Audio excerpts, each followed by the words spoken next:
programa Network de hoje veio até a sede do Sescom RS para conversar com o novo presidente eleito, Diogo Chamum, que toma posse em 1º de maio. Antes de mais nada, meus parabéns. Quais são os desafios, propostas e principalmente projetos para essa nova gestão? Muito obrigado. Nós vamos ter um desafio muito grande, porque nós vamos suceder uma grande gestão, liderada pelo presidente Jaime. Então foram 4 anos de muitas mudanças, de muitas conquistas, de muita representatividade. E isso é a função do Sescom, mas que foi liderada pelo presidente Jaime com muita maestria. Então o nosso desafio acaba sendo muito forte, muito expressivo, porque a gente vai suceder uma gestão de sucesso.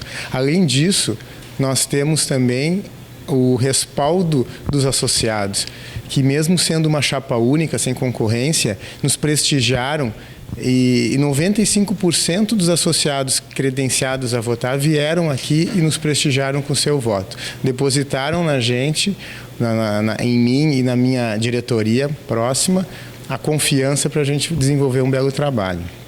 Em termos de projetos, a gente tem vários. Manter o que está bom, ampliar algumas atuações que a gente já tem participação hoje, mas nós temos, acho que, 2 pilares que seriam os grandes marcos da nossa gestão, que é a ampliação na atuação no interior e também a gente fortalecer a imagem do Sescom perante a sociedade de um modo geral, extrapolando um pouquinho a fronteira das nossas empresas representadas. Na questão do interior, nós criamos 4 vice-presidências, em substituição aos escritórios regionais, que tem uma grande diferença. Teremos vice-presidentes em 4 regiões, 4 cidades estratégicas, que são São Leopoldo, Lajeado, Santa Maria e Passo Fundo, onde os vice-presidentes serão lideranças locais que conhecem as demandas da região. Eles terão metas e orçamento. Então, a gente quer dar um caráter um pouquinho mais objetivo, até para não dizer um pouquinho mais profissional, apesar de exercermos as nossas funções graciosamente, mas esse é um dos nossos grandes projetos, de chegar ao interior, já que o Sescom tem uma base estadual, e nós precisamos estar lá, levar para lá as mesmas ações que são bem reconhecidas aqui da região metropolitana.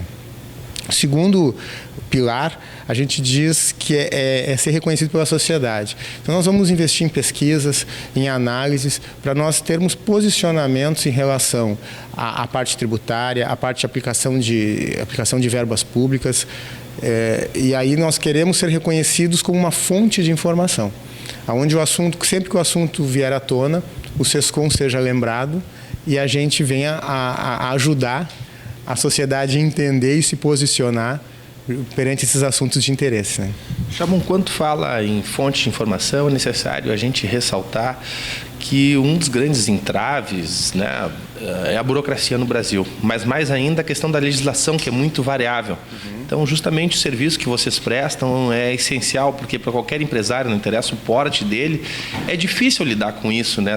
A cada ano, por exemplo, esse ano o imposto de renda já mudou um pouco. Então, as pessoas mesmo que acham que conseguem dirimir tudo sozinho, é necessário uma assessoria adequada.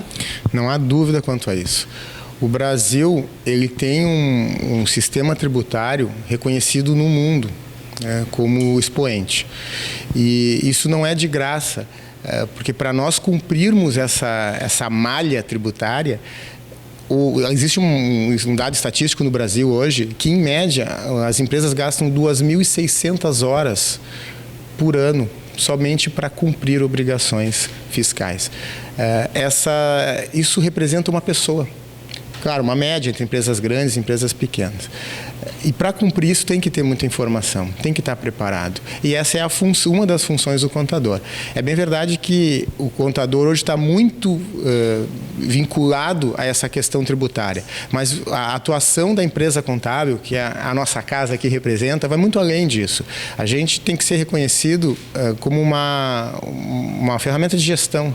A gente tem que ajudar os gestores a tomar decisões. Mas é óbvio que a questão tributária, a questão fiscal está muito relacionada, e somos nós, são as empresas contábeis, são os profissionais contábeis que executam isso. Então o Sescom já tem essa política de qualificar de fazer muito treinamento, somos referência no estado hoje no quesito treinamento. É uma preocupação constante, vai se prolongar com certeza até o final do meu mandato, até após o meu mandato. A gente tem que achar mecanismo e as melhores formas de ajudar a qualificação dos nossos representados. Justamente o que eu ia te perguntar sobre qualificação, cursos, né, que vocês promovem seguidamente, além dos encontros, tu esteve à frente do Conescap aí, que foi o maior de todos os tempos. Gostaria que tu ressaltasse a importância disso justamente no momento que o Brasil muitas vezes se questiona se há ou não um apagão de mão de obra, e isso se fala em inúmeros setores, né? Não é apenas uma mão de obra que não tenha terceiro grau, na verdade, isso passa em todos os setores. Isso que eu estava referindo antes, a questão de cursos, treinamentos técnicos, o SESCOM é muito forte nisso. Isso a gente vai manter e se puder avançar, melhorar, isso vai ser feito. Os encontros e as ações voltadas aos gestores das empresas de serviço, isso é uma novidade que eu digo porque eu participei ativamente da gestão do presidente Jaime, mas nós trouxemos para as nossas empresas representadas. Isso a gente também pretende fortalecer. Nós temos os eventos, né, a Conescap, que você citou, que foi um evento magnífico, com participação de 2.000 empresários de todo o Brasil da área de serviços, mas nós temos nosso evento regional aqui, o nosso evento local aqui também. Ano passado nós fizemos o primeiro EGESCOM, Encontro Gaúcho das Empresas Contábeis, em circunstâncias difíceis, por ser ano de Conescap, por ser um período próximo ao imposto de renda, foi em março, por ter pouco tempo de organização, mas foi um sucesso. Tivemos 92% de aprovação das pessoas que participaram. E nós vamos repetir o EGESCOM esse ano, em agosto, e nós pretendemos, a ideia é que se perpetue o EGESCOM como um evento já do calendário das empresas da área contábil. Então, isso nos traz conhecimento que vão além da parte técnica. Então, a gente escuta pessoas na área de liderança, na área motivacional, na área organizacional. E eu acho que isso nos ajuda a pensar. Então, a gente tem que executar a nossa parte técnica, mas a gente tem que pensar o nosso negócio. E esses eventos, esses encontros, como o Talk Show, que o SESCOM também circulou o Estado em 2013 com muito êxito, também a gente discute gestão. A gente discute a melhor forma de fazer, a melhor forma de entender, que dá subsídios ao gestor tomar as suas decisões, né, e tomar os seus rumos, que, óbvio, não existe uma receita pronta. Cada atividade tem a sua particularidade, né? Queria te perguntar, esse ano houve algumas mudanças no imposto de renda. Justamente para quem é leigo, às vezes é difícil entender um pouco, né? A gente sempre fica a cargo de um profissional adequado. O que muda basicamente, né? E quais os cuidados justamente que cada cidadão tem que ter? Foi bem apanhada a tua colocação. O imposto de renda, ele é, assim como os outros tributos e obrigações que são coordenados pela Receita Federal, eles vêm em contínuo processo de melhoramentos e otimização. Mas a gente tem que ter cuidados, porque, por exemplo, hoje a gente tem a disponibilidade de uma declaração pré-preenchida. Mas a declaração pré-preenchida, a gente depende de uma informação que foi dada pela fonte pagadora. A gente depende que as informações na Receita Federal estejam corretas. Tem situações que essa informação vai vir incompleta, e isso com certeza vai onerar o contribuinte, seja por pagar um imposto maior, seja por gerar uma multa lá adiante.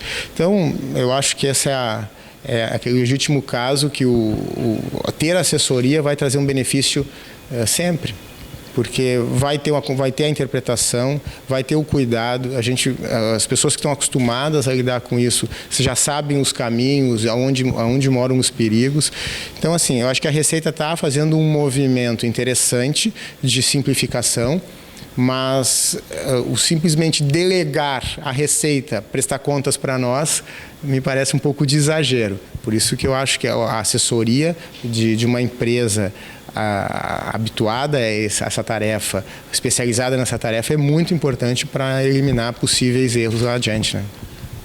Presidente, quanto ao uso da tecnologia, né, é uma coisa irreversível, iniciou no judiciário, a gente já pode dizer também na área contábil. pode agilizar o processo, mas é necessário ressaltar que muitas vezes um mau preenchimento, uma simples lacuna, pode causar alguns constrangimentos, se não até multas, né?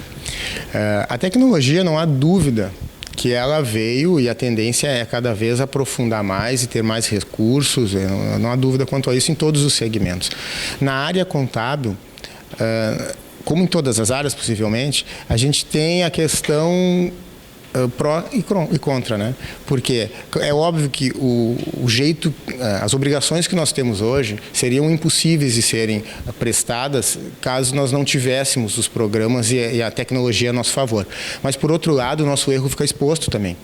Então, se num passado nós fazíamos as declarações, as obrigações acessórias batidas à máquina, então era trabalhoso, aí nós tínhamos um erro, a gente rasgava o formulário e preenchia novamente, isso é proporcional à dificuldade de ser exposto um erro, um engano, um descuido. Então, um preenchimento errado numa declaração formulário papel, como era no passado, não ficava exposto.